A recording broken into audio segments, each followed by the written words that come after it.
jamin, lenyap. Fujiyama, Hirane.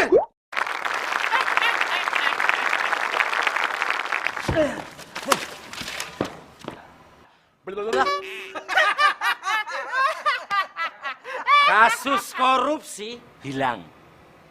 Iya. Ajaib.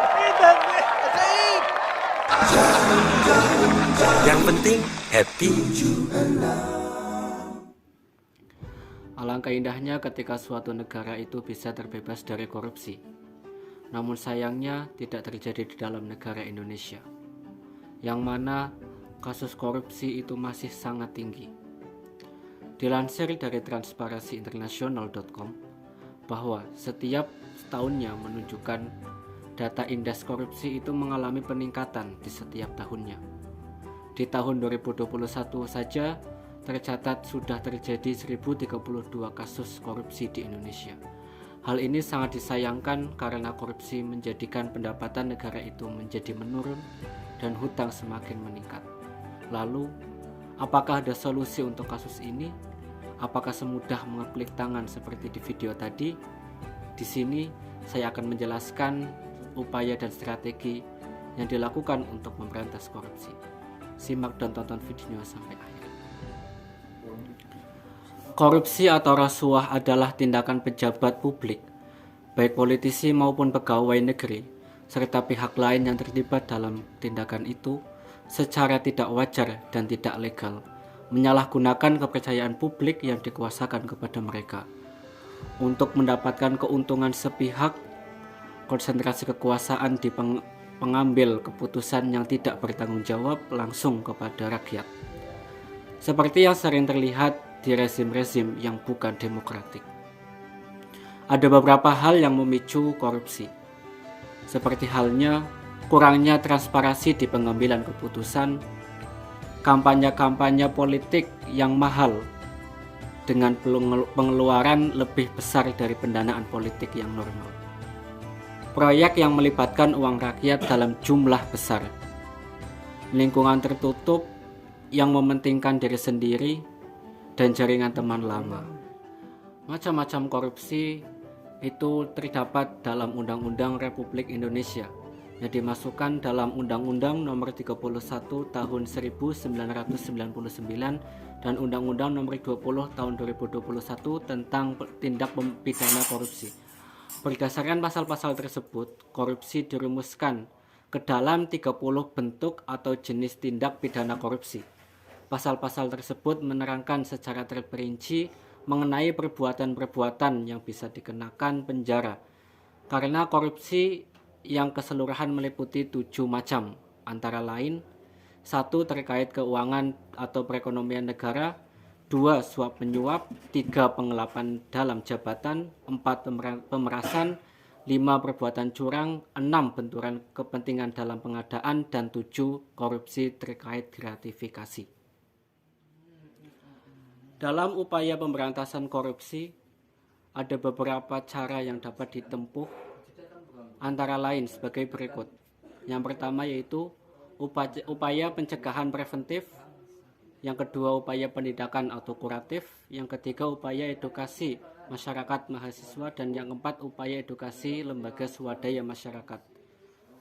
Upaya pencegahan preventif dapat dilakukan dengan cara menanamkan semangat nasional yang positif dengan mengutamakan pengabdian bangsa dan negara melalui pendidikan formal, informal, dan agama.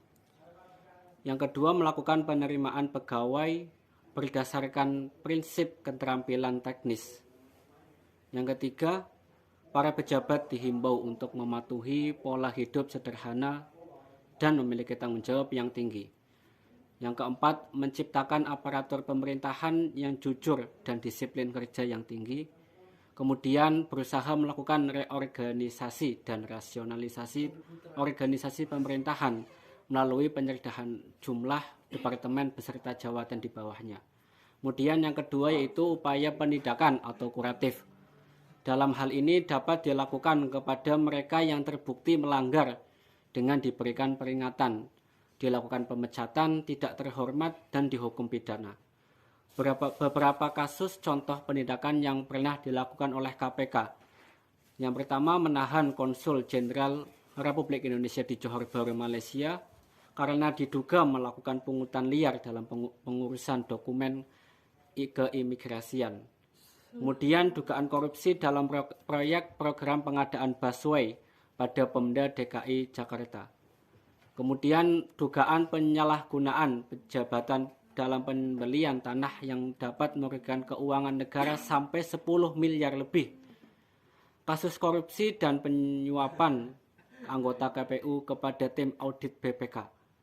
Yang ketiga, upaya edukasi masyarakat atau mahasiswa memiliki tanggung jawab guna melakukan partisipasi politik dan kontrol sosial terkait dengan kepentingan publik. Tidak bersikap apatis dan acuh tak acuh. Yang ketiga, melakukan kontrol sosial pada setiap kebijakan, mulai dari pemerintahan desa hingga tingkat pusat. Membuka wawasan seluas-luasnya pemahaman tentang penyelenggaraan pemerintahan negara dan aspek-aspek hukumnya. Mampu memposisikan diri sebagai subjek pembangunan dan berperan aktif dalam setiap pengambilan keputusan untuk kepentingan masyarakat luas. Kemudian yang keempat, upaya edukasi lembaga swadaya masyarakat. Terdapat Indonesia Corruption Watch atau ICW adalah organisasi non-pemerintahan yang mengawasi dan melaporkan ke publik mengenai korupsi Indonesia dan terdiri dari sekumpulan orang yang memiliki komitmen untuk dapat memberantas korupsi melalui usaha pemberdayaan rakyat untuk terlibat melawan praktik korupsi. ICW lahir di Jakarta pada tanggal 21 Juni 1998 di tengah-tengah reformasi yang menghendaki pemerintah pasca Soeharto yang bebas korupsi. Yang kedua, Transparansi Internasional adalah organisasi internasional yang bertujuan memerangi korupsi politik dan didirikan di Jerman sebagai organisasi nirbala. Sekarang menjadi organisasi non-pemerintah yang bergerak menuju organisasi yang demokratik. Walaupun sudah adanya pasal yang mengatur tentang pemberantasan korupsi, masih saja korupsi berjalan dengan masif dan merajalela. Berbagai upaya telah dilakukan seperti dilakukan oleh Komisi Pemberantasan Korupsi atau KPK, seperti halnya operasi tangkap tangan. Namun, korupsi tetap saja dilakukan karena adanya hambatan-hambatan pemberantasan korupsi yang masih susah dilakukan. Di sini saya telah mengklasifikasikan hambatan-hambatan yang terjadi sebagai berikut. Yang pertama, hambatan struktural. Hambatan ini terjadi disebabkan dengan penyelewengan praktik-praktik penyelenggaraan pemerintah dalam tindak penanganan korupsi, yang membuat penanganan korupsi tidak berjalan sesuai mestinya. Hal ini disebabkan belum berfungsinya fungsi pengawasan secara efektif, lemahnya koordinasi antara aparat pengawasan dan aparat penegak hukum, serta lemahnya sistem pengendalian intern. Yang kedua, hambatan kultural. Hambatan ini terjadi karena adanya karakter buruk yang melekat pada masyarakat maupun aparat pemerintahan, serta rasa sungkan untuk melaporkan tindak pidana korupsi.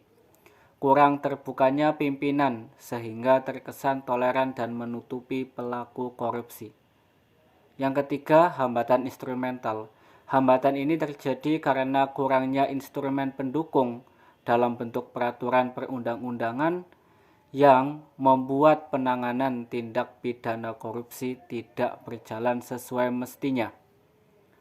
Seperti halnya lemahnya penegakan hukum dalam penanganan korupsi dan masih terdapat peraturan perundang-undangan yang tumpang tindih sehingga menimbulkan tindakan koruptif berupa penggelembungan dana di lingkungan instansi pemerintah. Yang keempat, hambatan manajemen. Hambatan yang terjadi diakibatkan karena diabaikannya atau tidak diterapkannya prinsip-prinsip manajemen yang baik, komitmen yang tinggi dilaksanakan secara adil, transparan, dan akuntabel. yang membuat penanganan tindak pidana korupsi tidak berjalan sesuai mestinya. Seperti halnya kurang komitmennya manajemen pemerintah dalam menindaklanjuti hasil pengawasan, lemahnya koordinasi baik antara aparat pengawasan maupun aparat pemerintahan, dan juga dalam penegakan hukum, kurangnya dukungan teknologi informasi dalam penyelenggaraan pemerintahan. Demikian video yang dapat saya sampaikan. Mudah-mudahan korupsi di Indonesia itu bisa terselesaikan dan menjadikan negara Indonesia menjadi negara yang bebas korupsi. Sekian dari saya. Bila ada salah kata, saya mohon maaf yang sebesar-besarnya. Wassalamualaikum warahmatullahi wabarakatuh.